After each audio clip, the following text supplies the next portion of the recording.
quasi-regular on CBC Weekend Business Panel on TV.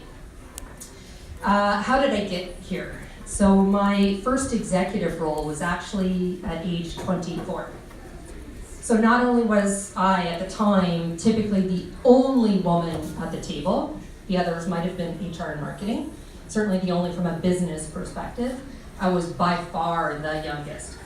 So I did something that most of you women would not do, and I certainly don't do it today.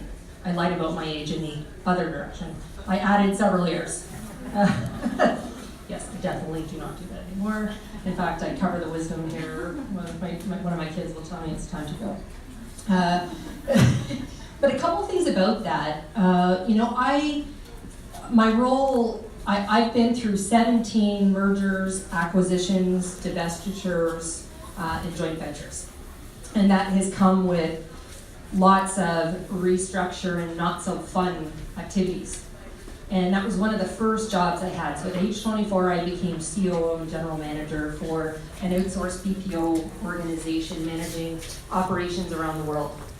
And I needed to go through restructure. And it was very much, you're managing performance consistently. I found out probably a year or so later that my nickname was the Iron Maiden. So I was shortly after hearing that, I remember coming in one Monday morning and talking to one of my colleagues who said to me, "What did you do this weekend?" I was like, "Oh, I saw, I don't know what the movie was at the time," and I was bawling. And she looked at me and she said, "What? I thought you'd be the type of person who laughed at people who cried at movies." And I was crushed.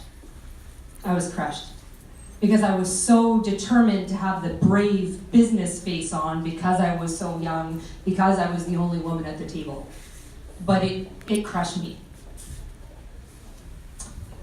Referring back to my notes. A couple of other things on the journey as we talk around work-life integration in terms of where I got to where I am. Bobby did say I am highly driven.